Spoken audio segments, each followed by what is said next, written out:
चंद्रगुप्त मौर्य जो थे ये मतलब जो विष्णुगुप्त थे वो ये मौर्य वंश में प्रधान नायक का काम करते थे। चंद्रगुप्त मौर्य के शासनकाल में रहते थे। वो यहाँ प्रधान नायक का काम करते हैं। प्रधान नायक का मतलब होता है मुखिया। गांव में आप लोगों ने सीखा होगा कि प्रधान क्या होता है, तो गांव का मुखिया ही प्रधान होता है। तो मुखिया का काम करते थे। मुखिया मतलब सलाहकार देना, सलाह देना। तो सलाह देना ही अर्थशास्त्र तो होता नहीं है। अर्थशास्त्र मतलब सलाह देना तो होता नहीं है। अर्थशास्त्र का मतलब होता है धन। शायद आप लोगों को मैंने बताया अर्थशास्त्र का मतलब होता है धन। लेकिन अब चूंकि चंद्रगुप्त मौर्य के शासनकाल में जो विष्णुगुप्त थे, कौटिल्य थे, जिसे कौटिल्य भी कहते हैं, कौटिल्य वहाँ सलाह देने का काम करते थे। सलाह देते वक्त जो सलाह देता है उसे सलाहकार कहते हैं और सलाहकार को ही राजनीति कहते हैं। राजनीति कहते हैं। अब राजनीति करते हो जो राजनीति का विकास किसकी दिशा, राजनीति के लेखक कौन हुए? राजनीति के लेखक आपके अरस्तु हैं। आप लोगों ने शायद जानते भी होंगे। तो हमारे जो चाणक्य थे यानी विष्णुगुप्त थे, वो आप लोगों को प्रधान नायक का काम किए, ये बताया भी गया, मैडम भी बताई होंगी प्रधान नायक का काम किए थे। उन्होंने राजनीति का विकास किया। राजनीति को हम कहते नहीं हैं, अर्थशास्त्र कहते नहीं हैं, उसे हम राजनीति शास्त्र कहते हैं। तो राजनीति शास्त्र को तो हमारे दूसरे प्रोफेसर आते हैं। दूसरे प्रोफेसर हमारे आते हैं एडम स्मिथ। एडम स्मिथ आते हैं, वो आते हैं 1776 में। एडम स्मिथ हमारे 1776 में आते हैं। उन्होंने धन शब्द का प्रयोग कि धन मतलब अर्थशास्त्र है क्या, तो इसे उन्होंने धन कहा। इसे आप लोगों ने देखा था, अर्थ का मतलब होता है धन और शास्त्र का मतलब होता है, अर्थ का मतलब धन और शास्त्र का मतलब समूह। धन के समूह को ही अर्थशास्त्र कहा जाता है। धन क्या होता है? धन किसे कहते हैं? धन है क्या? कुछ आप लोगों ने बताएंगे? मैंने तो चर्चा की कि धन है क्या?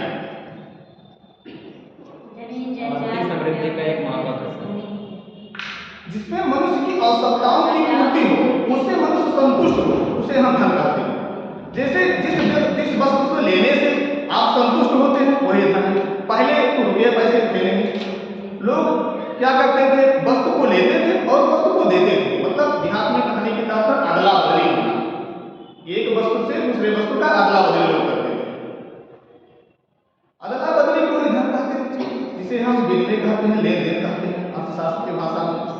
विनिमय शायद मैंने बताई भी है, पढ़ा भी चुकी है, मैंने देखा है सिलेबस में जो मैंने पढ़ाई है।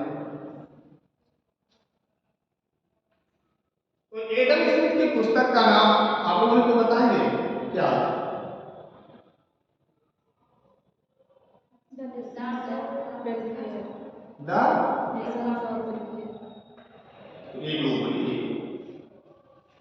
The Nations of welfare. इनकी पुस्तक हो वो 1776 में प्रकाशित की गई, जिसे धन शब्द का प्रयोग किया गया, उन्होंने धन कहा। दूसरे लेकिन धन ही दूसरे प्रोफेसर हमारे आते हैं, वो कहते हैं धन ही अर्थशास्त्र नहीं होता है, क्योंकि पैसा तो कोई खाता नहीं है। पैसा कोई खाता है? नहीं खाता। पैसा कोई खाता नहीं है, तो पैसा नहीं खाता है तो कहते हैं धन ही अर्थशास्त्र है। तो पैसा ही जब कुछ है तो कैसे हम माने कि धन को ही, अगर मनुष्य की आवश्यकताएं पैसे से ही संतुष्ट हो जाए तो हम माने कि ये धन है, अर्थशास्त्र है। जबकि आप कह रहे हैं कि धन को यानी मनुष्य की इच्छाओं को संतुष्टि मिलती, उसे हम क्या कहते हैं? धन कहते हैं। लेकिन पैसा इससे संतुष्टि मिलती नहीं, क्योंकि हर लोग पैसे तो खाते नहीं, उसे वस्तु भी चाहिए। लेकिन जिस पैसे से वस्तु की प्राप्ति होती है उसे हम धन कहते हैं, यानी मनुष्य की। तो हमारे दूसरे प्रोफेसर आते हैं, Marshall, professor Marshall. Professor Marshall का आते हैं तो उन्होंने कहते हैं कि धन सब कुछ नहीं है, इसके लिए मनुष्य को कल्याण होगा, मनुष्य को इससे क्या फायदाएं मिलती है, उसकी इच्छाएं कहाँ संतुष्ट होती है, उसे हम धन कहते हैं, उसे हम अर्थशास्त्र कहते हैं। तो उन्होंने कल्याण संबंधी परिभाषा दी। यानी हमारे दूसरे प्रोफेसर मार्शल आए, उन्होंने इसके बाद संन्यास संबंधी की बात हो गई। फिर हमारे तीसरे प्रोफेसर आते हैं, वो कहते हैं मनुष्य की आवश्यकताएं तो होती है, आवश्यकताओं की पूर्ति भी हो जाती है, लेकिन क्या आवश्यकताएं कभी संतुष्ट होती है? जैसे आप लोगों भी चलते होंगे तो आज सोचते हैं कि साइकिल से आए, अगर क्या हमारी अगर धन हमारे पास हो जाए, साइकिल के बजाय अगर मोटरसाइकिल की इच्छाएं करने शुरू कर देंगे। अगर मोटरसाइकिल हो गई, अगर पैसे आपके पास बढ़े तो आप सोचेंगे बड़ी गाड़ियां हो जाए।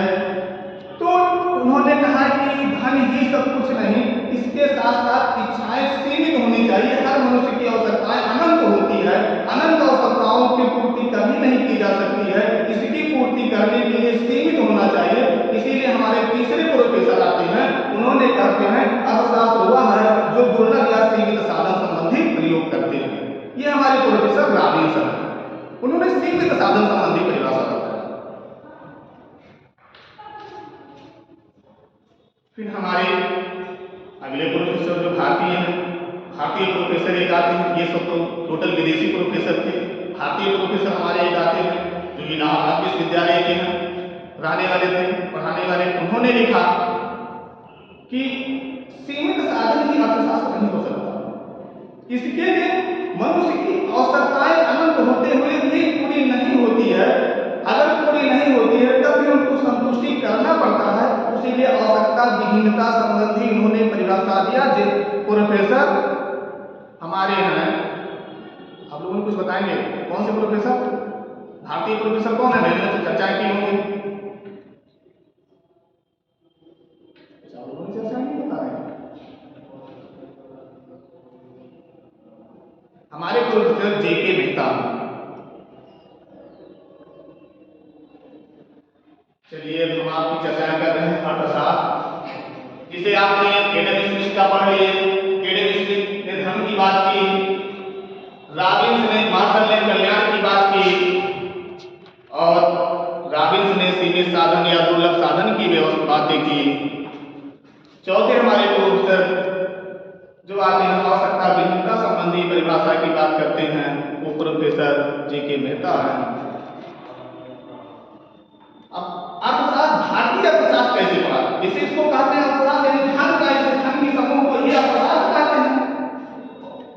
तो धन का इन्होंने चूंकि ये सीमित होता है, धन का, धन किसे कहते हैं? जिसमें उपभोग, विनिमय, वितरण और राजस्व, ठीक, मनुष्य की आवश्यकताएं उत्पादन करना हो, उत्पादन करता है तो उसको प्रयोग करता है, प्रयोग से जो बचता है उसे बेचता है, बेचने से जो प्राप्त होता है धन प्राप्त होते हैं, धन से भी अपनी अलग आवश्यकताओं की पूर्ति करते हैं। तो इसे, लेकिन हमको बात यह है कि अर्थव्यवस्था किसे कहते हैं?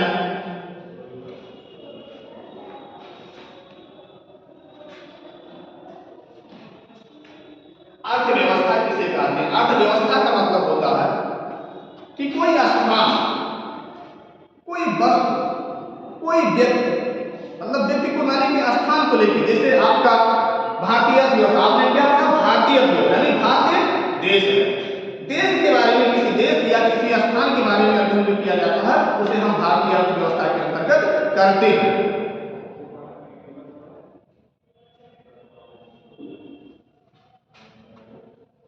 तो भारतीय अर्थव्यवस्था को कितने प्रकार के होते हैं? तो ये शायद आप लोगों को बताया गया है, भारतीय अर्थव्यवस्था 3 प्रकार की होती है। भारतीय अर्थव्यवस्था 3 प्रकार के होते हैं।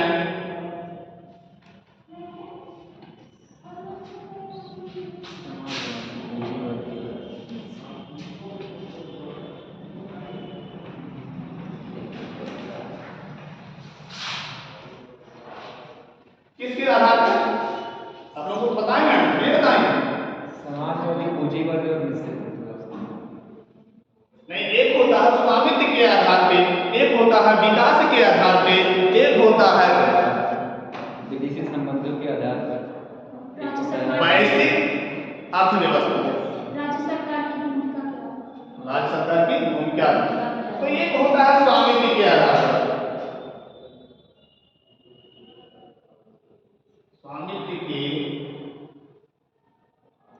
आधार पर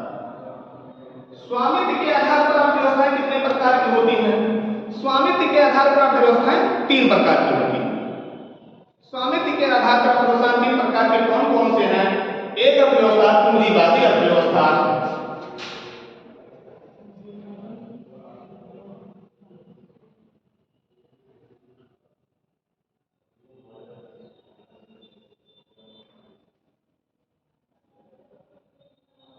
दूसरी अर्थव्यवस्था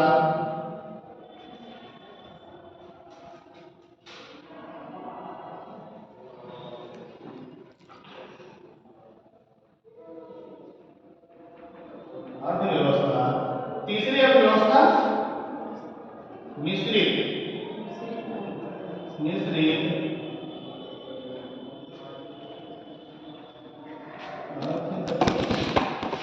व्यवस्था, ये 3 अर्थव्यवस्था। अब पूंजीवादी अर्थव्यवस्था किसे कहते हैं? पूंजीवादी अर्थव्यवस्था किसे कहते हैं? आप कुछ बताएंगे? सर, जब अर्थव्यवस्था पर बाजार पर पूंजीपतियों का नियंत्रण होता है तो उसे पूंजीवादी अर्थव्यवस्था। बाजार के उत्पादन और वितरण पर सरकार का जब नियंत्रण होता है थोड़ा उसे पूंजीवादी कहते हैं। जब ये नियंत्रण थोड़ा निजी क्षेत्र में हो जाता है तो उसे मैंने उल्टा बोल दिया क्या? ज्यादा मात्रा में पूंजी एक ही वर्ग के पास में रहता है, वही है। जैसे सर जब किसी फैक्ट्री से उत्पादन हो रहा है उसका वितरण हो रहा है, जिसका नियंत्रण सरकार के हाथ में रहेगा तो समाजवादी में रहेगा, और जब यही नियंत्रण जब निजी हाथ में आ जाएगा तो पूंजीवादी हो जाएगा।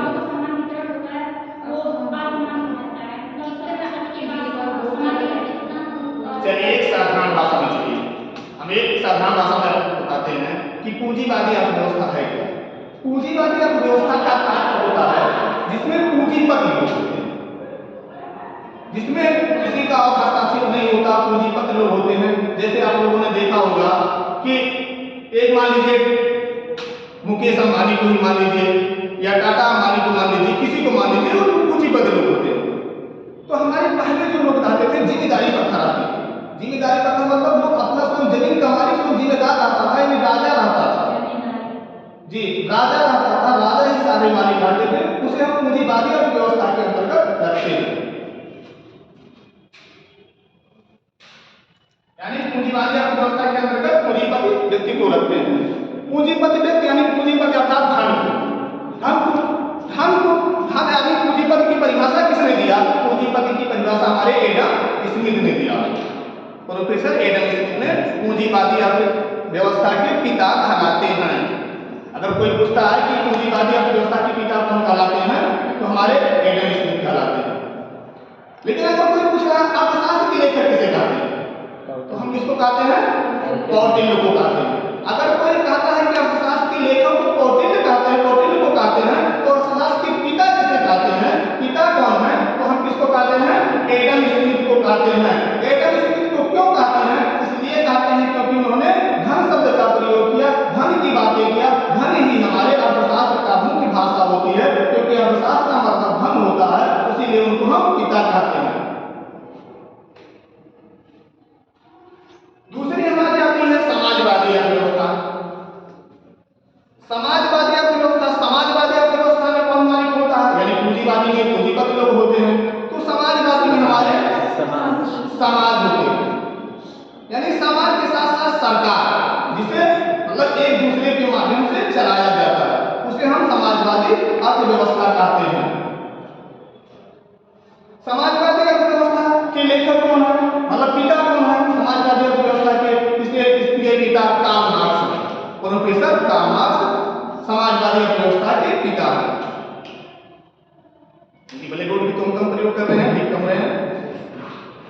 अगला आता है मिश्रित अर्थव्यवस्था, क्योंकि मैडम पढ़ा चुकी हैं इसलिए हम बहुत ज्यादा इस पर फोकस नहीं कर रहे हैं।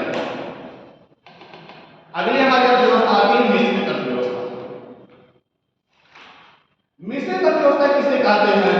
यानी जिसमें पूंजीपति लोग हों और समाजवादी के समाज के लोग हों, यानी दोनों को मिला के हम मिश्रित अर्थव्यवस्था का प्रयोग करते हैं। हम लोग की बातें समझ में आती है कि नहीं आ रही? आ रही है।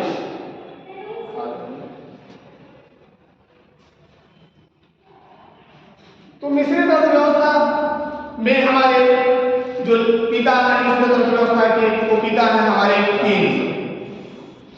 कीन्स का नाम आप लोगों ने सुना है? मिश्रित अर्थव्यवस्था के पिता किसे कहते हैं? यानी प्रोफेसर कीन्स को कहते हैं। इतना तो लगभग मैंने में शायद चर्चाएं कर चुकी हैं। ठीक,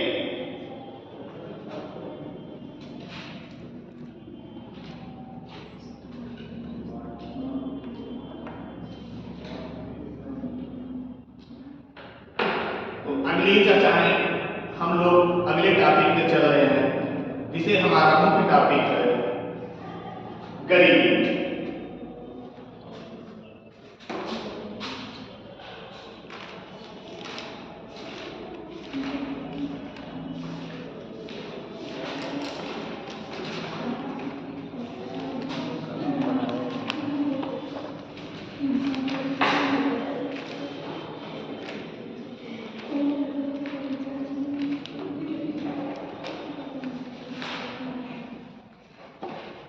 बता चुके थे, इसीलिए मैं चर्चाएं नहीं कर दिया, क्योंकि अभी हम आए उसके पहले कुछ अभ्यार्थी थे, जिसमें सर ने हमको बताया कि इनका फलाना नाम, इसलिए हम पहुंचाने इंट्रोडक्शन लेने की कोशिश नहीं किया। लेकिन आप जान लीजिए कि मेरा नाम क्या, मेरा नाम राम सेवक यादव है। मैं ग्राम धवाई के, जिला बस्ती के रहने वाले हैं। धवाई आपके गाँव के बगल में है। लगभग बेटी भी है, मैंने देखा है हमारे पास में भेजी हुई है, मैंने देखा तो मैंने देखा है कि मैम ने काफी क्लास से पढ़ा। तो आप लोग को मैं निर्धनता मतलब किसे कहते हैं, गरीबी किसे कहते हैं, गरीबी क्या होते हैं, उसके बारे में हम आप लोगों से चर्चाएं करेंगे। तो थोड़ा आप लोग नोट्स भी अपना बनाते चलिए, लिखते चलिए, कि उसके बाद हम मुझे बताते हुए चलेंगे। अब गरीबी किसे कहते हैं, गरीबी की परिभाषा क्या होती है? गरीबी अथवा निर्धनता का आशय उस सामाजिक अवस्था पे है जिसमें समाज के एक वर्ग के लोग अपने जीवन की बुनियादी आवश्यकताएं क्या होती है जीवन की? जैसे होती है रोटी, कपड़ा, मकान, ये सब हमारी बुनियादी इच्छाएं होती हैं। ये अच्छी इच्छाएं पूर्ति हमारी होती है तो हम गरीब नहीं, लेकिन ये इच्छाएं अगर हमारी पूर्ति नहीं होती तो हम क्या होते हैं? गरीब होते हैं। उसे हम गरीब कहते हैं। तो आप इसमें थोड़ा लिख भी लीजिए, उसके आगे बताते रहेंगे। निर्धनता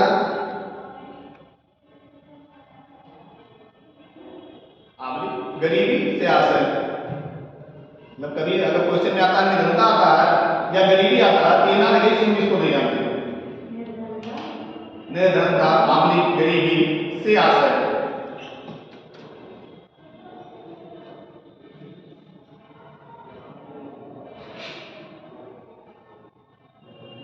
गरीबी अथवा निर्धनता का आशय, गरीबी अथवा निर्धनता का आशय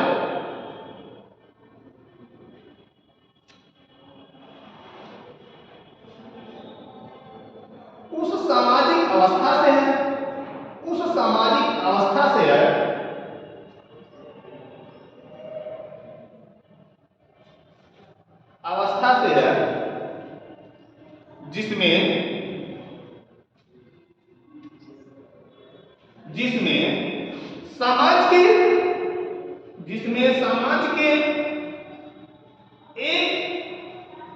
जिसमें समाज के एक वर्ग के लोग अपने जीवन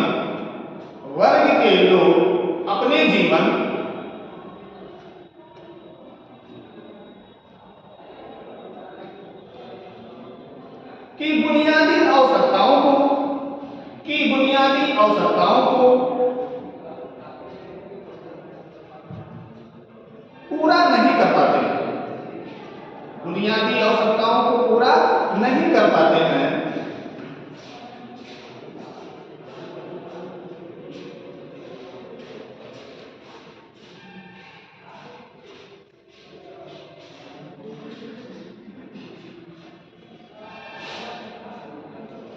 अगली पैराग्राफ,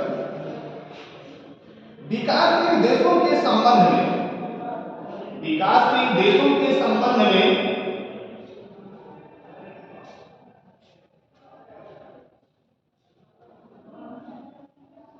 ऐसा पहला प्रयास, विकासशील देशों के संबंध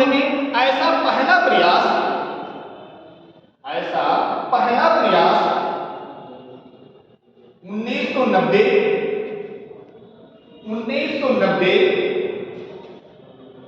के मानो मानो जी मानो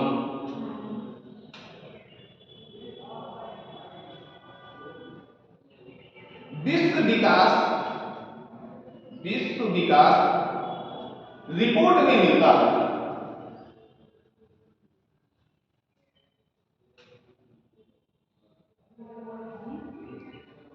विश्व विकास रिपोर्ट में मिलता है।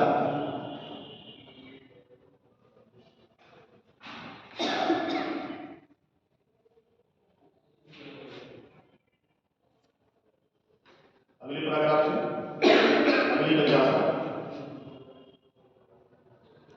गरीबी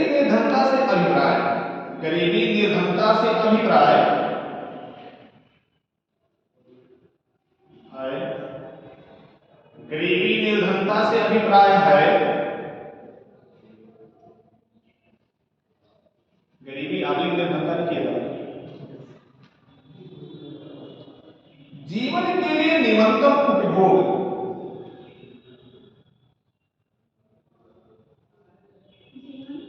जीवन के लिए निरंतर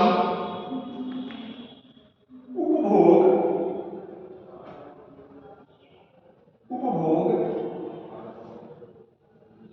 आवश्यकताओं को प्राप्त करने की उपभोग मतलब क्या होता है? इसी अर्थशास्त्र की भाषा में उपभोग को क्या कहते हैं? इसका मतलब क्या होता है? हम लोग उपभोग को कहते हैं जो सामग्री हम लोग खाते हैं, जिससे हम संतुष्ट होते हैं, उसे हम क्या कहते हैं? उपभोग कहते हैं। जो सामान हम खाते पीते हैं उसे हम क्या कहते हैं? उपभोग कहते हैं। लेकिन अर्थशास्त्र की भाषा में उपभोग उसे कहते हैं जिस वस्तुओं से मनुष्य की संतुष्टि होती है उसे उपभोग कहते हैं। जैसे मकान हुआ, मकान से भी व्यक्ति को संतुष्टि होती है। ये तो खाता पीता तो है, लेकिन उसके लिए मकान की जरूरत भी होती है, गाड़ी की जरूरत भी होती है, वस्त्र की जरूरत भी होती है। तो ये सब उपभोग की वस्तु साधन है कि जो हमको जरूरतें पड़ती है। अगर ये हमारी जरूरतें पूरी हो जाती है तो हम निर्धन नहीं। निर्धन तो वो होता है जिसको खाने की इच्छा, मतलब जो आवश्यकताएं होती है उसकी इच्छाओं की पूर्ति नहीं हो पाती है, यानी भूख से तड़पता रहता है, उसे हम गरीब कहते हैं। भूखी के जगह से जो तड़पेगा यानी उसे हम गरीब कहते हैं। जो खाने पीने की और पूर्ति होती रहती है तो गरीब होता नहीं है। तो इस तरीके से आगे उपभोग आवश्यकताओं को प्राप्त करने की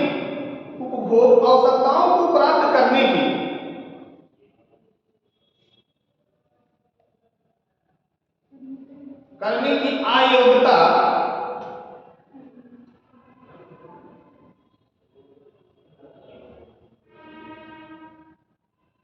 होती है। इन न्यूनतम आवश्यकताओं में भोजन,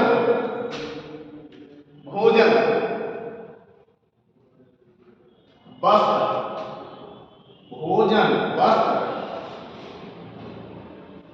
मकान,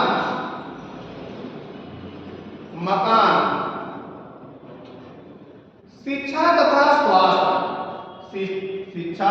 स्वास्थ्य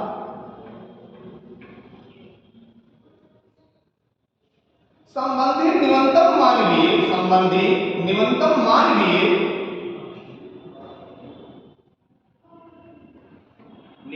मानवीय आवश्यकताएं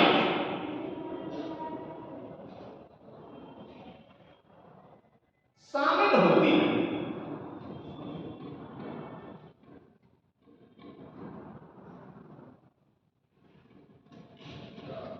चलिए बोलचाल की भाषा में आप जान जाइए कि ये क्या होते हैं। अपनी भाषा में समझिए कि किताबी भाषा एग्जाम में जब पूछे जाएंगे तो आपको बोलचाल की अगर भाषा पता है तो आप आंसर दे लेंगे। अगर बोलचाल की भाषा में आपको पता नहीं तो है कुछ नहीं, अर्थशास्त्र कुछ नहीं, सबसे इजी है।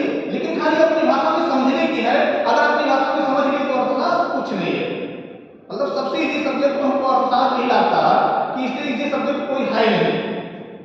लेकिन जब भाषा आप समझ जाएंगे तो अपनी भाषा में जानिए कि गरीबी मतलब होते क्या है।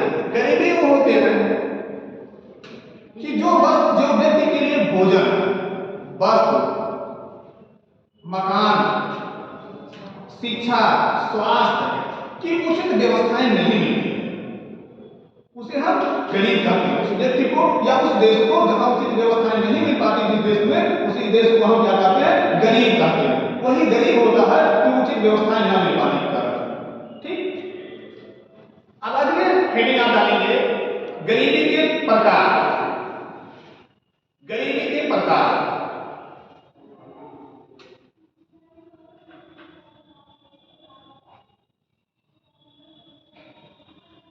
गरीबी दो प्रकार के होते हैं।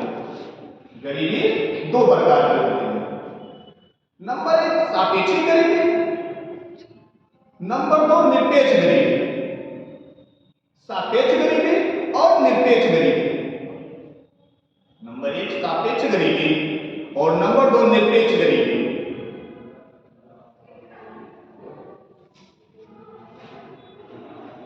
अब सापेक्ष गरीबी किसे कहते हैं पहले आप देख लीजिए। सापेक्ष गरीबी यहां स्पष्ट करती है, सापेक्ष गरीबी यहां स्पष्ट करती है, सापेक्ष गरीबी यहां स्पष्ट करती है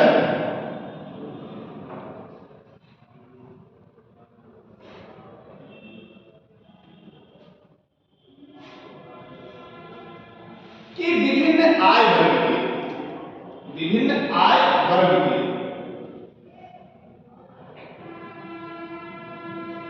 बीच कितने विषमता है, आय वर्ग के बीच कितनी विषमता है।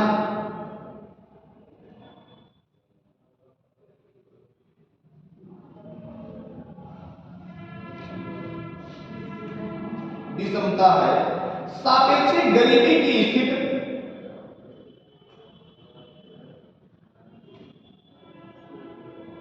सापेक्षिक गरीबी की स्थिति तब उत्पन्न होती है, सापेक्षिक गरीबी की स्थिति तब उत्पन्न होती है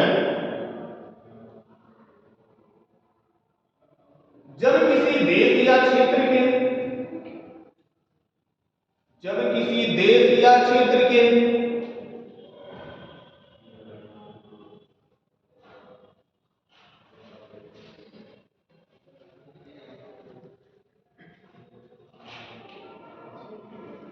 कुछ लोगों की आय, कुछ लोगों की आय या जीवन का स्तर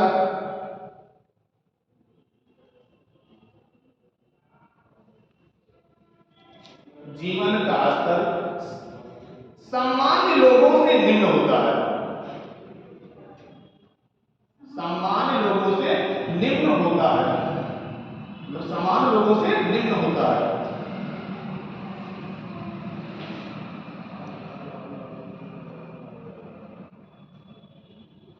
समाज की औसत व्यक्ति की तुलना में, समाज की औसत व्यक्ति की तुलना में, समाज की औसत व्यक्ति की तुलना में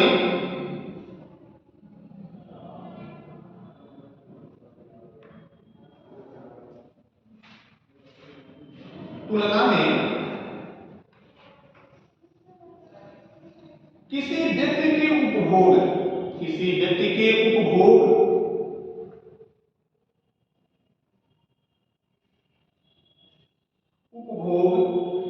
आय व संपत्ति के, आय व संपत्ति के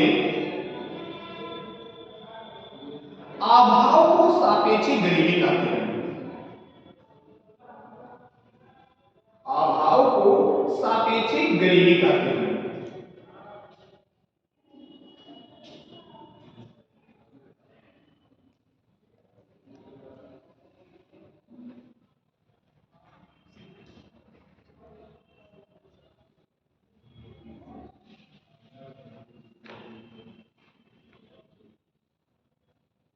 निरपेक्ष गरीबी।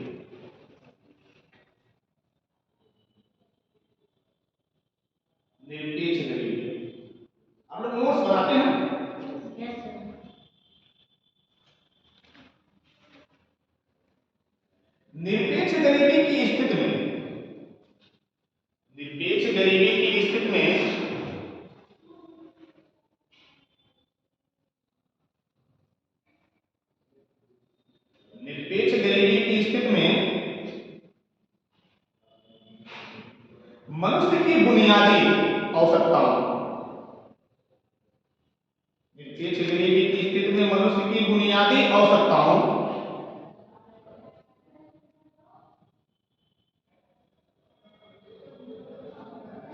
बुनियादी आवश्यकताएं क्या है? जैसे जैसे भोजन, पेयजल, पेयजल, स्वच्छता का सुविधाएं, स्वच्छता सुविधाएं, स्वास्थ्य एवं शिक्षा,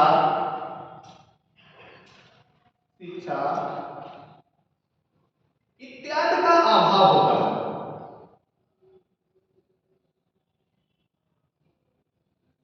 अभी आप लोगों ने परिभाषा में पढ़ी ली है कि जो शिक्षा, भोजन, स्वास्थ्य की सुविधा ये सब उपलब्ध नहीं होती, उसे क्या कहते हैं? गरीब कहते हैं। भारत में निरपेक्ष गरीबी का अनुमान लगाने के भारत में निरपेक्ष गरीबी का अनुमान लगाने के भारत में निरपेक्ष गरीबी के अनुमान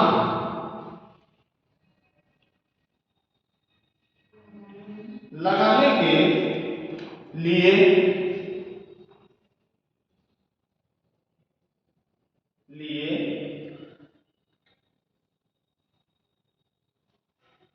गरीबी रेखा की धारणा का प्रयोग, गरीबी रेखा की धारणा का प्रयोग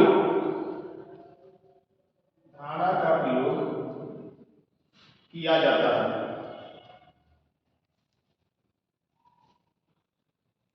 गरीबी रेखा वह रेखा है, गरीबी रेखा वह रेखा है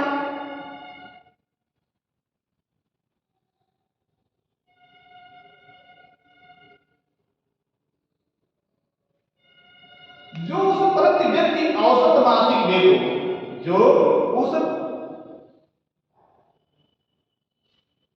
प्रति व्यक्ति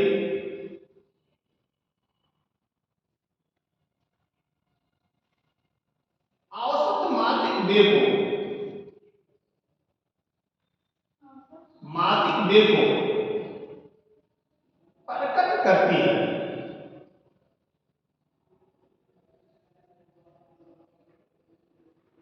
प्रति व्यक्ति औसत मासिक आय कितनी होती है, इसको आप लिख लीजिए। थोड़ा लिखिए।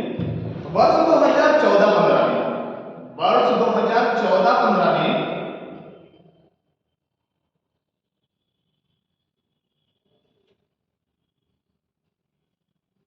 वास्तविक मूल्य पर प्रति व्यक्ति, वास्तविक मूल्य पर प्रति व्यक्ति की आय, प्रति व्यक्ति की आय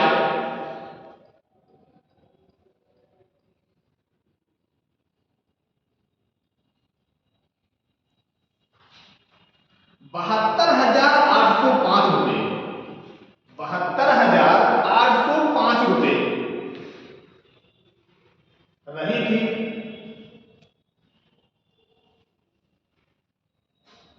जो 2022-23 में बढ़कर, जो 2022-23 में बढ़कर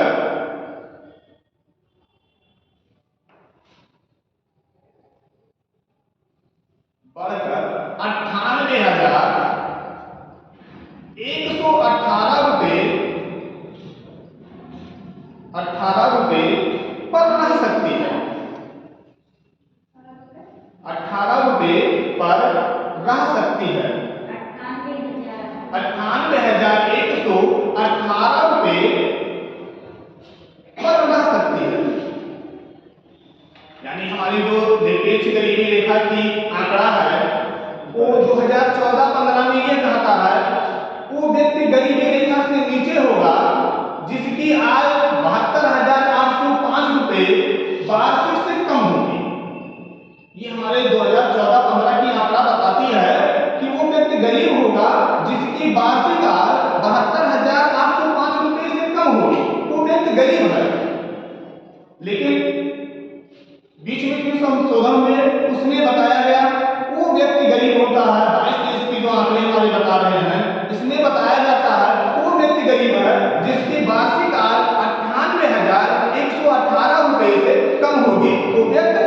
होगा, अन्यथा वो व्यक्ति गरीब नहीं है जिसकी आय 98,118 रुपए से अधिक है।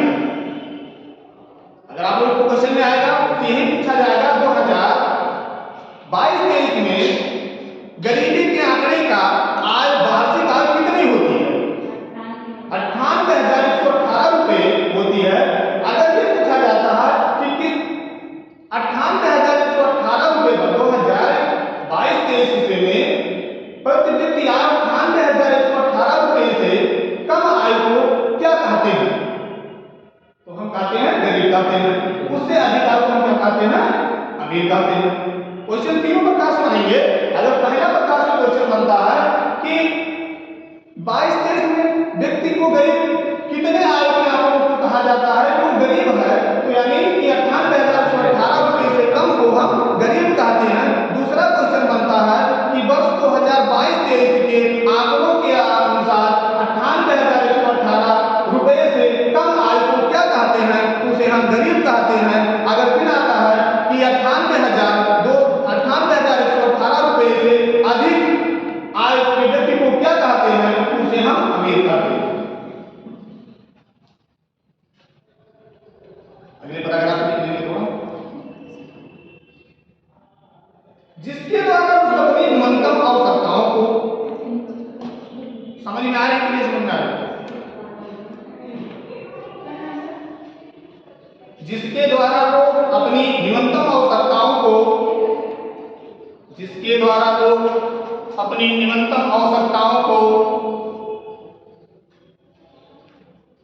संतुष्ट कर सकते हैं, जिसके द्वारा लोग अपनी न्यूनतम आवश्यकताओं को संतुष्ट कर सकते हैं,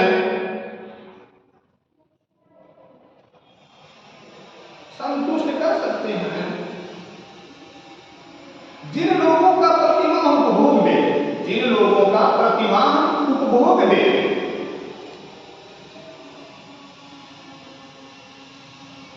उपभोग दे, गरीबी रेखा से कम है।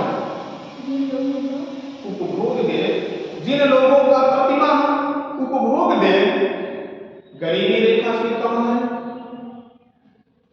उन्हें निर्धन माना जाता है।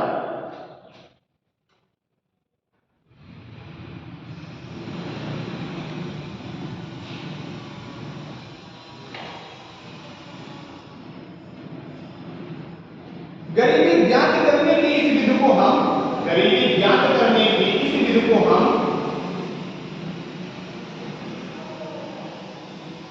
हेड काउंट विधि कहते हैं।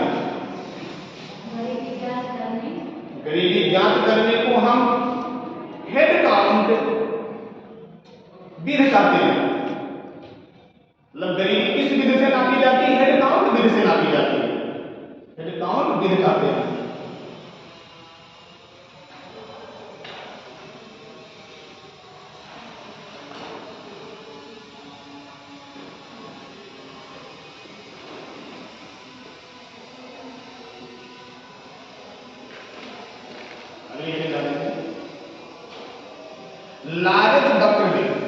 लारेज वक्र विधि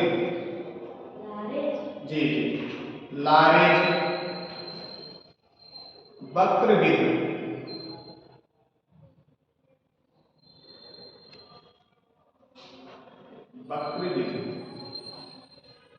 लारेज वक्र को 1905 में लारेज वक्र को 1905 में मैक्स जी ओ लारेज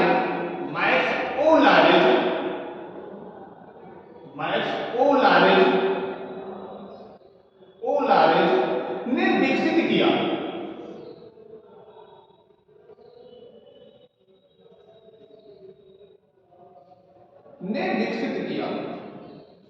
लारेज वक्र द्वारा किसी देश के लारेज वक्र द्वारा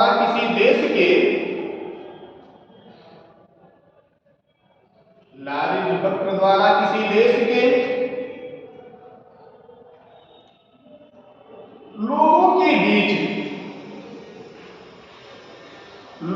के बीच आय विषमता को ज्ञात करते हैं, आय विषमता को ज्ञात करते हैं।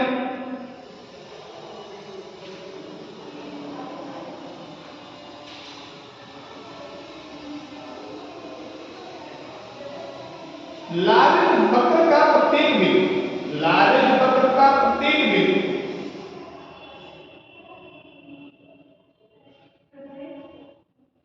उन व्यक्तियों को प्रदर्शित करता है, लारेंज वक्र का प्रत्येक बिंदु उन व्यक्तियों को प्रदर्शित करता है,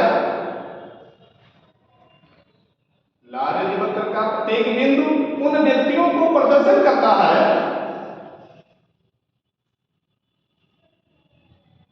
जो एक निश्चित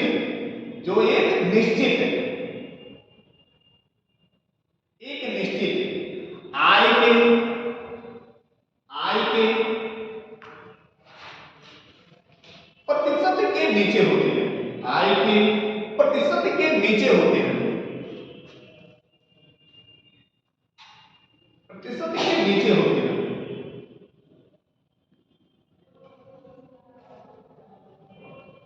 यदि समाज के 10% लोग, यदि समाज के 10% लोग, यदि समाज के 10% लोग के पास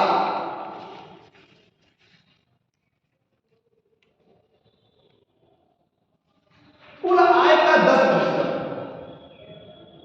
कुल आय का 10%,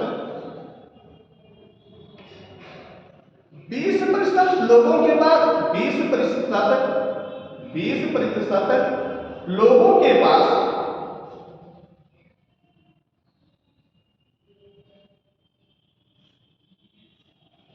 20% हो, 20% लोगों के पास 20% हो, योग इसी अनुपात में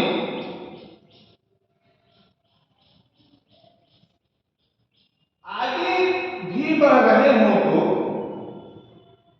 आगे भी बढ़ रहे हो तो आगे बढ़ रहे हो तो इन्हें प्रदर्शित करने वाली रेखा, इन्हें प्रदर्शित करने वाली रेखा, प्रदर्शित करने वाली रेखा, प्रदर्शित करने वाली रेखा 45 अंश रेखा होगी, 45 अंश रेखा होगी।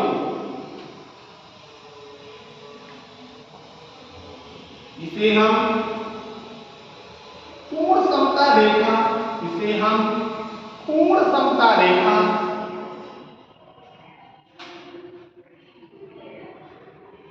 या निरपेक्ष समता रेखा, या निरपेक्ष समता रेखा भी कहते हैं।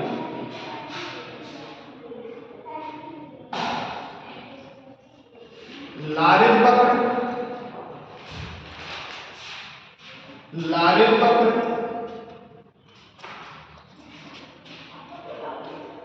जितना ही निरपेक्ष, लारेंज वक्र जितना ही निरपेक्ष क्षमता, निरपेक्ष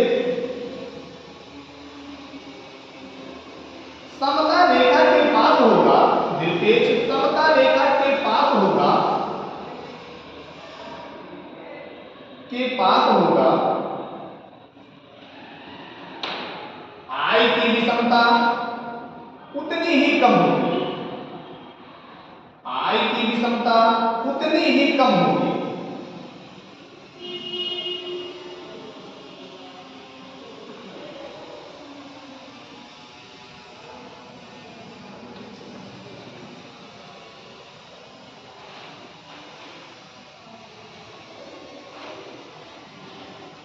तो डायग्राम बना लीजिए।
चना बनाने की शुरुआत हो जाती है, कैसे निर्धारित किया जाता है?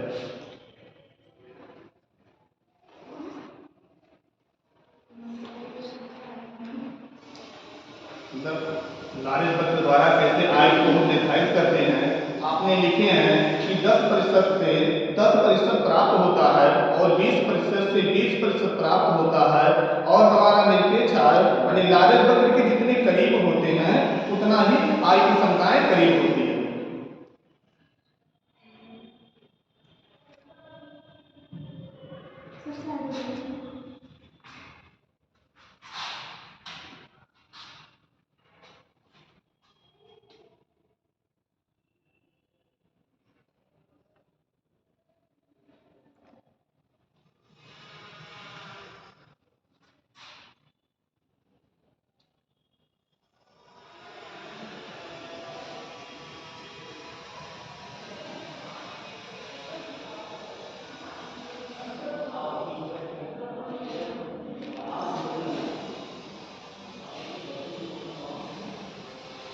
क्वेश्चन में ये भी किया जाए, वक्र दे देगा और पूछ लेगा कि ये कौन सा वक्र है, किस प्रोफेसर का है, किसके हिसाब से निरपेक्ष आय की गणना की गई है, ये लारेज वक्र ही लिखा जाएगा। विकल्प रहेगा लारेज वक्र।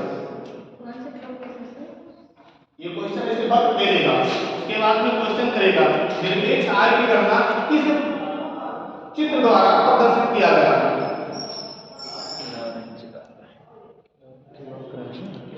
उसे लारेज वक्र कहते हैं। ये चित्र लारेज वक्र, नीचे मिलेगा लारेज वक्र।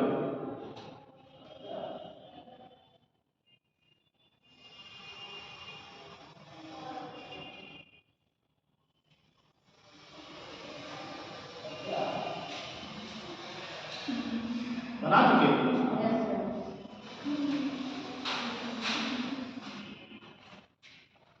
अब कैसे आप इसकी गणना करेंगे? जैसे आपने कहा कि लारेज जितने करीब होता है उतने आय की गणनाएं समान होती है, तो ये कैसे दर्शाया जाएगा, इसके बारे में थोड़ा देख लीजिए आप लोग।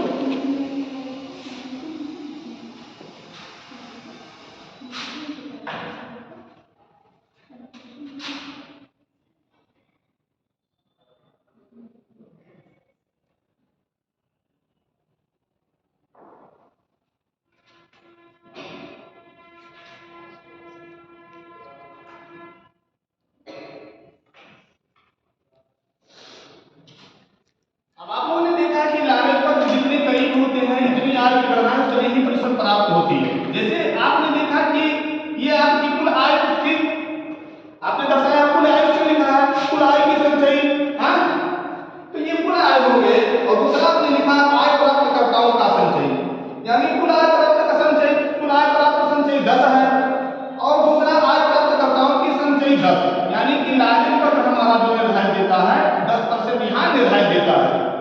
फिर आपने कहा कि कुल आय का संचय 20% तथा आय प्राप्तकर्ताओं का संचय 20%।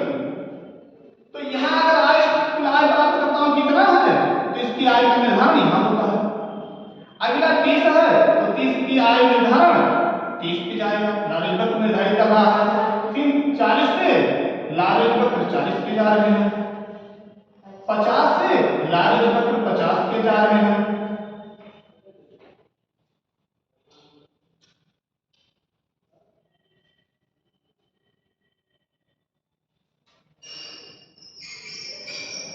60 से 60 पे जा रहे हैं। लेकिन आपने देखा लारेज पत्र ऊपर नीचे जाता है, लारेज पत्र अगर ऊपर या नीचे जाते हैं तो आय की समस्याएं क्या बराबर रहेगी तो घटे और बढ़ेगी। जैसे आपने ये डायग्राम बना लीजिए या ये डायग्राम बना लीजिए, तो आय की समस्याएं घटेगी कि नहीं? देख लीजिए, जैसे आप यहाँ पे गए तो आय आपको प्राप्त हुई, कुल यानी कुल आय संचय जो प्राप्त हुई 20 प्राप्त हुई है, लेकिन आपकी आय प्राप्तकर्ताओं की संचय 15 ही हुआ, क्योंकि आपके आय प्राप्तकर्ताओं की संचय कहाँ जा रहा है, यहीं पे जा रहा है ना। यानी निर्धारण जो हो रहा है, यहां से जाएंगे, अगर कम घटेंगे तो आप यहाँ पे निर्धारित करेंगे तो 15 आएगा। अगर 20 पे गए, 20 पे जा रहे हैं, अगर 20 पे जाने की कोशिश किए तो ये जा रहा है आपको 25 पे।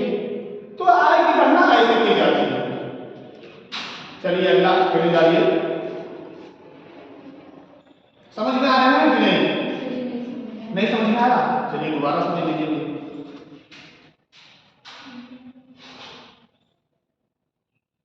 जब तक समझ में नहीं आएगा तब तक समझ लीजिएगा, क्योंकि कैसे गणना करेंगे ये चीज जाने रहेंगे तो एग्जाम में कोई दिक्कत नहीं आएगी।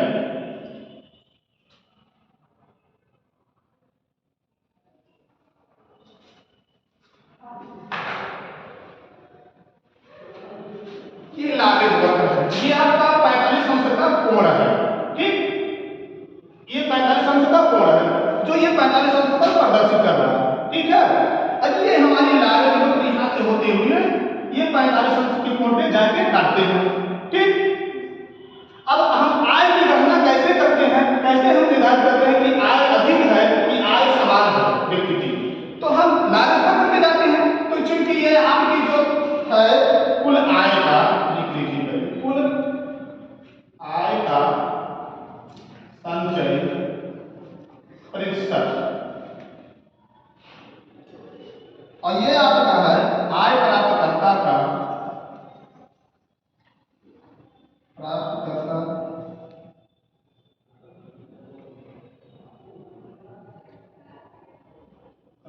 का संचयी प्रतिशत।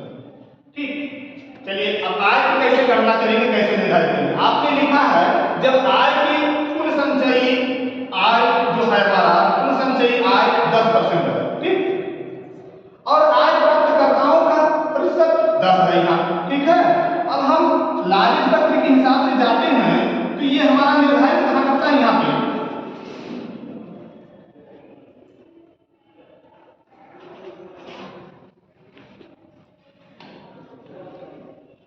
यहाँ पे लालिज वक्र 10 निर्धारित कर रहा है। ठीक है, यहाँ पे काटता है। अगले हम 20 पे जाते हैं तो 20 पे गए तो यहाँ पे काटता है। 30 पे गए तो ये 30 पे काटता है। ठीक, ये आप जानते हैं, समझ गए नहीं? उसके बाद में हम अगर लालिज वक्र घटता या बढ़ता है, अगर मान लीजिए बढ़ रहा है, चलिए इस पर जाएंगे। ठीक, इस पे गए, बढ़ा, नीचे को गिरा, नीचे को गिरा तो हम यहाँ से जाते हैं।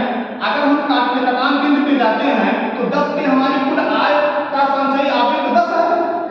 ठीक, लेकिन ये हमारे आय प्राप्तकर्ताओं की संख्या कितने पे काट रही है? ये 20, अगर 10 से हम जा रहे हैं तो कितने पे जा रहे हैं? 20 पे काट रही है ना, कटान बिंदु यहाँ पे मिल रहे हैं, मिल रहे हैं ना। तो जहां पे कटान बिंदु मिलेंगे वहीं हम लालिज वक्र के निर्धारण करेंगे। अगर आप लालिज वक्र नीचे से ऊपर से लेके गए, ऊपर से लेके गए हैं तो अगर यहां से लेके जाएंगे तो कटान बिंदु यहाँ पर मिलेगी, तो 10 से 5 होगा, घटेगा। समझ में आया कि नहीं आया? अभी भी नहीं समझ में आया? बोलेंगे आप लोग, आया समझ में? अगर लालिज वक्र ऊपर जाए तो हमारे कीमत का निर्माण होते हैं, घटते बढ़ते रहते हैं। अगर ऊपर गए तब भी घटते रहते हैं। लेकिन लालिज वक्र अगर 45 अंश पर काटते हैं तो लालिज वक्र का हमारी कीमत का निर्धारण सेम का सेम रहता है। ठीक, अगर 45 अंश पर काटता है तो लालिज वक्र का कीमत सेम का सेम रहेगा। जैसे कुल जितने में आपका कुल आय का संचय प्रतिशत रहेगा, इतने में आय प्राप्तकर्ताओं के प्रतिशत भी रहेगा।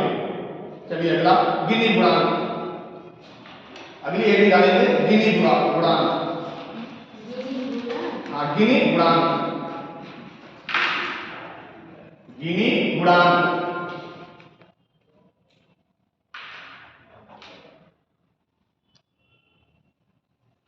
अब आप क्वेश्चन भी देख लीजिए, क्वेश्चन भी समझते जाइए, तो आप पढ़ते रहेंगे, पता लगेगा, लगते रहेंगे, क्वेश्चन पकड़ नहीं पाएंगे एग्जाम में। जब में समस्या कहाँ से आती है? समस्या यहाँ से आती है कि हम पढ़े सब कुछ रहते हैं लेकिन कर कुछ नहीं पाते। कारण क्या है कि हम एग्जाम में क्वेश्चन को समझ नहीं पाते। एग्जाम में प्रेशर ज्यादा रहते हैं और क्वेश्चन को हम भरपूर समझ नहीं पाते, यही कारण है। अब हमारे क्वेश्चन जो किए जाते हैं, पहला क्वेश्चन यहाँ से लालिज वक्र से किया जाता है कि लालिज वक्र की स्थापना कब की है। विकल्प भी दे देंगे, 1910 दे देंगे, 1920 दे देंगे, 1905 दे देंगे, 1915 दे देंगे, जिसमें 1905 में करते हैं। ठीक, अब अगला क्वेश्चन इसमें पूछा जाता है लालिज वक्र की गणना, दे दिया जाएगा वस्तु की गणना, दे दिया जाएगा मकान की गणना, दे दिया जाएगा जनसंख्या की गणना, तो हम किसकी गणना करते हैं? आय की गणना करते हैं। लालच वक्र से हम आय की गणना करते हैं। क्वेश्चन समझ में आ रहा है कि नहीं आ रहा है? अगला क्वेश्चन दे देगा कि निरपेक्ष आय की गणना इस मानचित्र के औसत के हिसाब से कैसे प्रदर्शित करते हैं, या कौन सा वक्र है? वक्र प्रदर्शित कर देगा कि आप कौन सा वक्र है, चित्र दर्शा देगा, आपको क्वेश्चन करके चित्र दे देगा और इसमें विकल्प दे देगा गिनी गुणांक, लालेज वक्र, आय समानता, आय की गणना। अब आपको विकल्प में सुना होगा कि ये गिनी लालेज वक्र के माध्यम से प्रदर्शित किया जाता है। आय समझ में नहीं आ रहे हैं? नहीं आएगा बताइए, आपको समझाने की और सारी नहीं है। अब तो जान रहे कि आप लोग क्योंकि यूपीएससी की तैयारी कर रहे हैं तो बहुत आगे हैं, उसीलिए हम फल और अगर ये जानते हैं कि आप यूपीएससी की नहीं, अभी अब इंटर में पढ़ रहे हैं, इंटर की पढ़ाई तो अलग होती है। अभी तो मैं और व्यवसाय पढ़ाया हूँ, तो पूंजीवादी समाजवादी मिश्रित पढ़ाया हूँ। इसमें अभी आपको विकास के आधार पर छोड़ दिया, क्योंकि मैडम ने भी चर्चाएं नहीं किया तो उसीलिए मैं छोड़ दिया। विकास के आधार पर अर्थव्यवस्थाएं तीन प्रकार की होती हैं, अल्पविकसित, विकासशील और विकसित, तीन प्रकार की होती है। अब विकसित कैसे कितने आय के निर्धारण पर होती है, अल्पविकसित कितने आय के अंतर्गत होती है और विकासशील आय कितने आय के अंतर्गत होती है, इसको दर्शाया जाता है। दूसरी तीसरी अर्थव्यवस्था आप लोगों को वैश्विक के आधार पर आप लोगों को छोड़ दिया है, जो खुली अर्थव्यवस्था और बंद अर्थव्यवस्था होती है, इसको हम छोड़ दिए। ताकि मैडम ने क्या पढ़ा इसको डिटेल में देखेंगे। तो नहीं अगर समझ में आएगा तो आपको बताइएगा, समझाने की तो हमको पूरी विधि है कि कैसे समझा। आपको विधि रहे कि आप यूपीएससी के हैं तो बढ़िया से ऊपर बढ़िया पढ़ाया जाए, इससे आगे आप लोग तैयार हो। चलिए गिनी गुणांक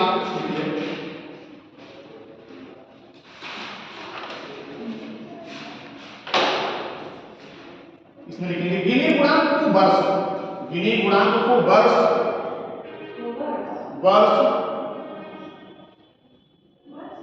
1912 में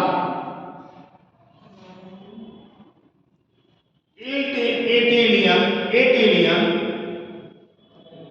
1912 में एटेलियन सांख्यिकी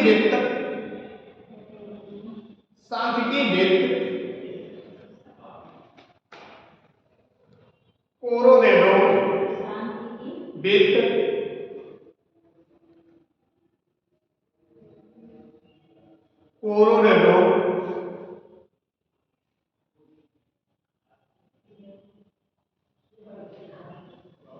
ने विकसित किया, कोलोरेडो ने विकसित किया।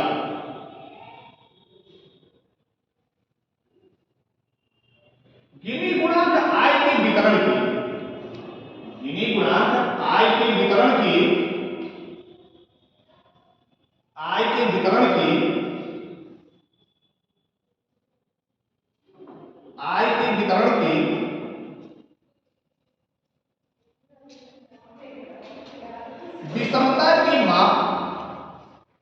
विषमता की माप की सबसे प्रचलित विधि है। विषमता की माप की सबसे प्रचलित विधि है।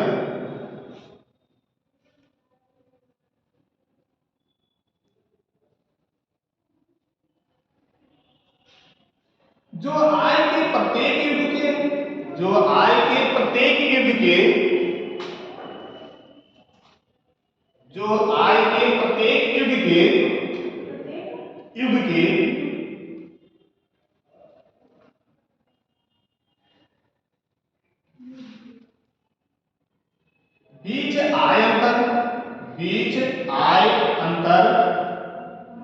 बीच आय अंतर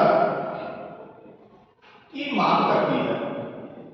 माप करती है। यह वास्तविक लालच वक्र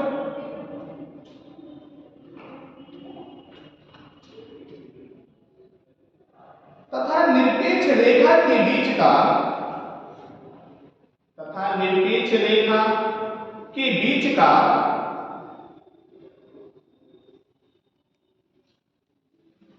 क्षेत्रफल तथा निरपेक्ष समता समता,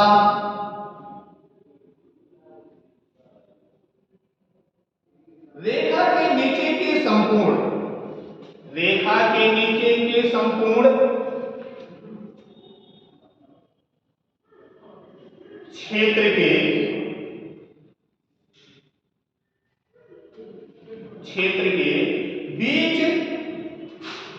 बीच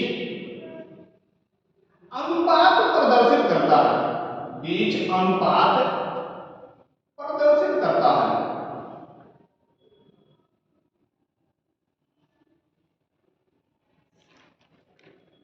सूत्र लिख लेंगे,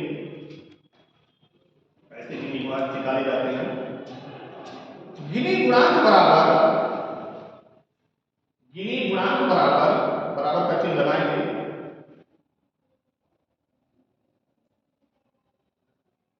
छायाकृत क्षेत्रफल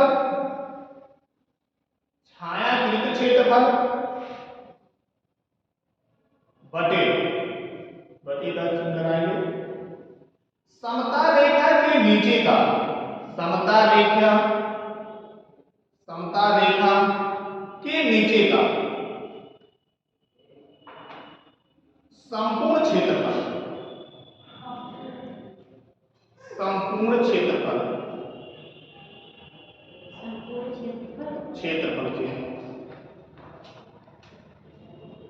नीचे लिखेंगे।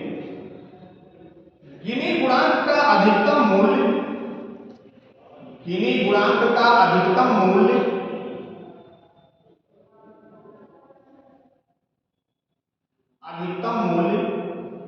एक के बराबर होता है। गिनी गुणांक का अधिकतम मूल्य एक के बराबर होता है।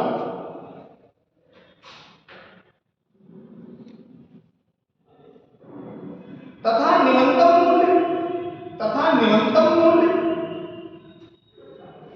न्यूनतम मूल्य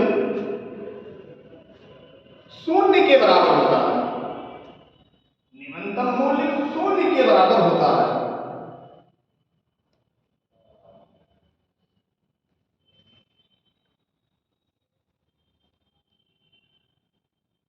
गिनी गुणांक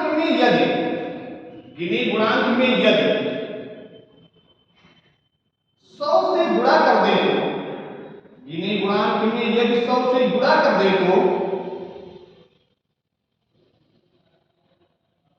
तो हम गिने सूचांक प्राप्त कर सकते हैं। हम गिने सूचांक प्राप्त कर सकते हैं। हम गिने सूचांक प्राप्त कर सकते हैं।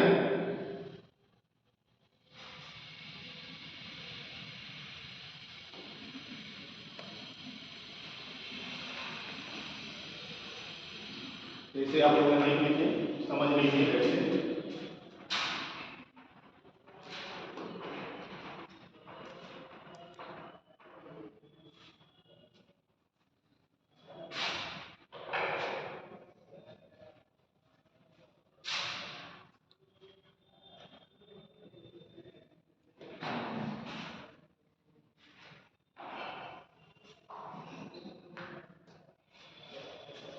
गिने गुणांक निकालने के लिए पहले हम 10/20 करते हैं। 10/20 करेंगे तो मान लीजिए 10/20 करके हम गिने गुणांक को निकाल लेंगे तो कितना होगा? -10.2 होगा ना। गिने गुणांक कितना आएगा? 10.2 आएगा। अगर हमें गिने सूचांक ज्ञात करना है, गिने सूचांक को ज्ञात करना है, अगर आ जाएगा गिने गुणांक आप निकालिए, अगर सवाल में दे दिया तो गिने गुणांक निकालने के लिए आप ऐसे करेंगे, क्योंकि ये संख्या दी रहेंगी, ये संख्या आपको बताया गया है कि जो छायापट्ट गरीबी को निर्धारित करता है उसकी संख्या, एक व्यक्ति की संख्या, गरीबी की संख्या प्लस उस देश में रहने वाले व्यक्तियों की संख्या। आप कैसे, मान लीजिए कोई कहते हैं इस कमरे में 100 बच्चे, इस कमरे में 100 बच्चे, जिसमें 100 बच्चों में आज 50 ही बच्चे आए हैं, तो आप कैसे गिनेंगे 50 को? 1 2 3 4 5 गिनेंगे नहीं, एक औसत मानेंगे, मानक मानेंगे कि 100 बच्चे हैं तो 100 में चूंकि इतनी सीटें खाली है, 50 ही बच्चों की है, तो हम 50 को हम दर्शा देते हैं। यही करते हैं, गिनते तो है नहीं। तो हमारा ये कि अगर हमको 10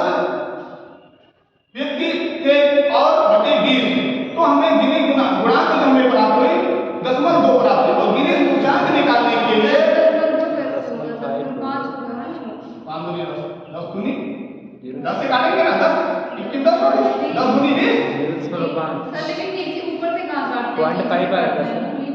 हाँ नीचे छिपा है। तो सर वहाँ ऊपर गुस्सा हो जाएगा तो 20-25 हो जाएगा। निकालना है तो 100 से इसी में गुणा कर देते हैं। ठीक, अब गुणा कर देंगे।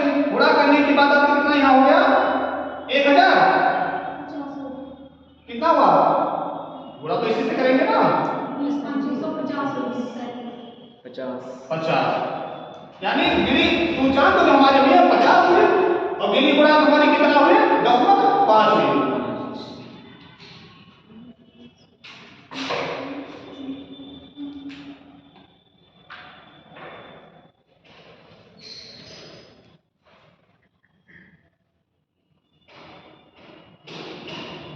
चलिए अगली हेडिंग डालेंगे। भारत में गरीबी को मापने से संबंधित विधियां। भारत में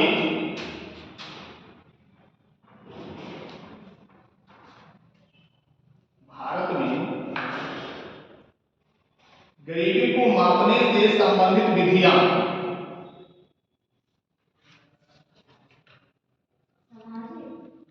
भारत में गरीबी को मापने से संबंधित विधियां।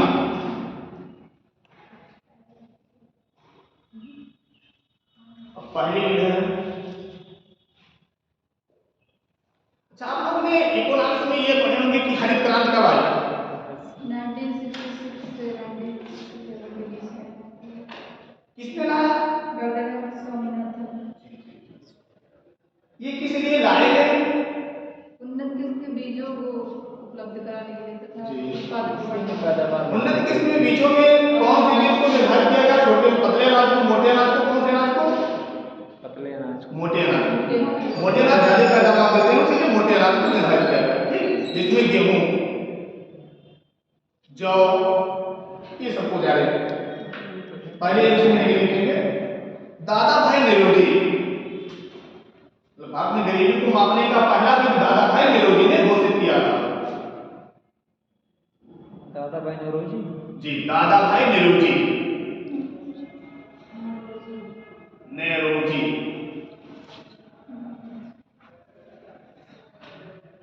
उन्होंने, थोड़ा समझ लीजिए, उन्होंने 1967-68 में ये निर्धारित किया कि प्रति व्यक्ति आय 16 रुपये और 25 रुपये जिस व्यक्ति का है वो अमीर है और उससे नीचे जिसका है वो गरीब है। आज 16 रुपये अगर एक महीने का हो जाए व्यक्ति का तो क्या अमीर रहेगा? एक दिन की खर्चा नहीं, एक दिन की खर्चा 16 रुपये में नहीं चलेगी। और एक दिन की उन्होंने बताया 16 रुपये जिसकी है वो अमीर है। 16 रुपये उन्होंने महीने का नहीं, एक दिन का कीमत, एक दिन की कीमत पहले बता रहे हैं। उन्होंने एक दिन का गणना कर रहे हैं, महीने की गणना उसके बाद करेंगे। पहले उन्होंने एक दिन का कहा कि एक दिन का जिसकी कीमत है 16 रुपये या 25 रुपये वो गरीब, 16 से 25 रुपये के बीच में जिसका है वो गरीब नहीं है। इसमें लिख लेंगे थोड़ा सा। दादा भाई नेरोजी की पुस्तक, दादा भाई नेरोजी की पुस्तक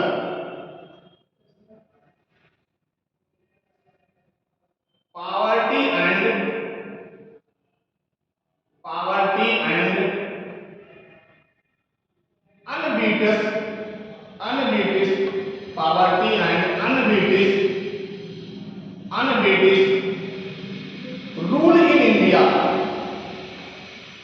रूल इन इंडिया में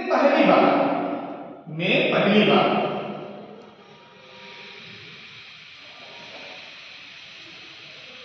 गरीबी के मापन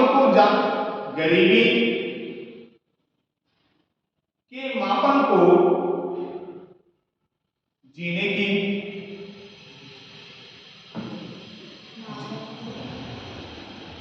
गरीबी के मापन को जीने की न्यूनतम आवश्यकताओं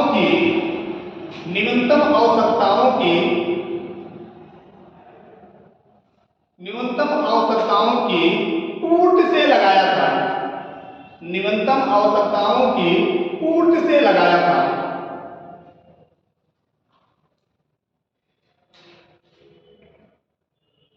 इन्होंने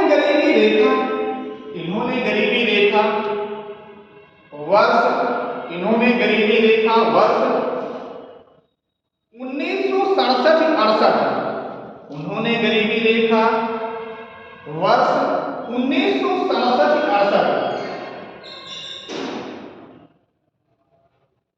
के मूल्य पर प्रति व्यक्ति के मूल्य पर प्रति व्यक्ति के मूल्य पर प्रति व्यक्ति प्रति वर्ष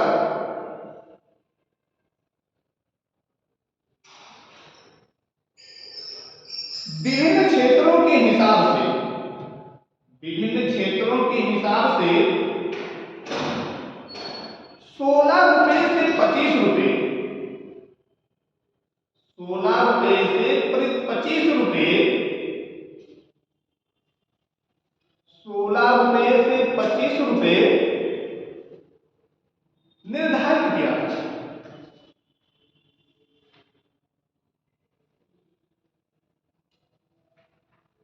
वार्षिक सर दिखाई, ये वार्षिक था। वार्षिक उन्होंने वार्षिक 16 से 25 रुपए प्रतिदिन की आय 16 से 25 रुपए या वार्षिक उन्होंने कहा 16 से 25 रुपए एक दिन की इनकम 16 रुपए अगर हो जाए तो 16 रुपए में एक दिन का खर्चा लगता नहीं। एक दिन में 16 रुपए में खा लेंगे, कोई अब इसमें नहीं खा पाएगा।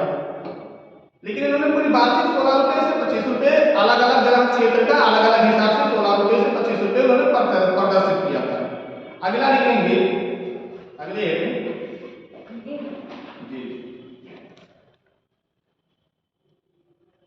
नीलकांत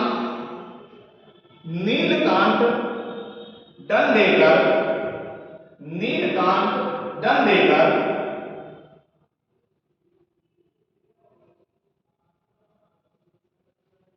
और बीएम रथ के फार्मूले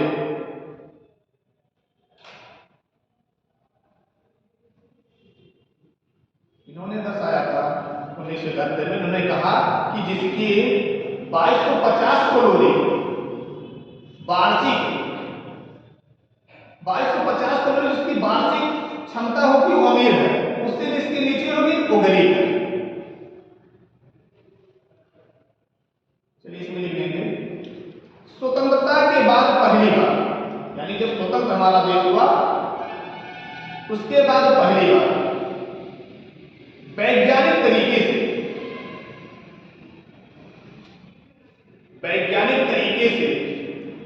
वर्ष 1971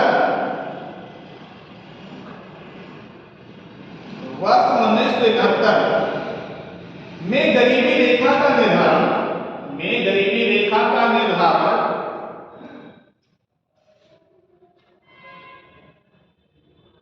किया गया।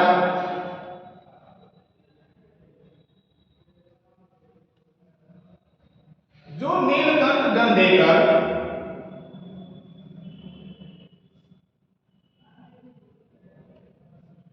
और बीएम रथ के डंडेकर और बीएम रथ के दिए फार्मूले पर आधारित था।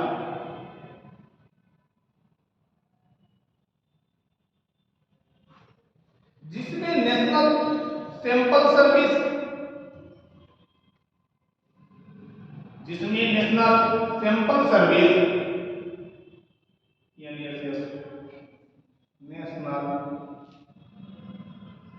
सैंपल सर्विस के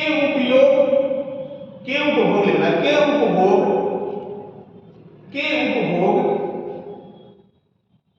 खर्च के आंकड़ों का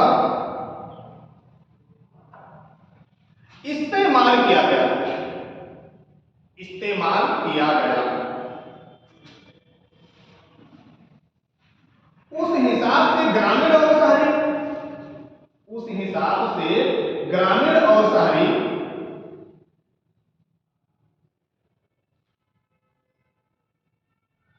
दोनों के लिए औसत कैलोरी, ग्रामीण और शहरी दोनों के लिए औसत कैलोरी कैलोरी 2250 प्रति व्यक्ति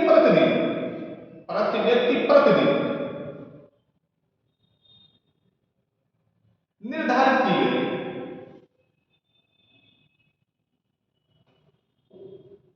ये आंकड़े वर्ष 1960-61 पर, ये आंकड़े 1960-61 पर आधारित है। 60-61 पर आधारित है।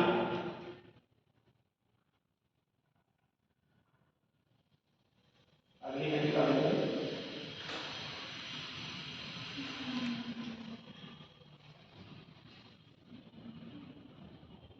थोड़ी देर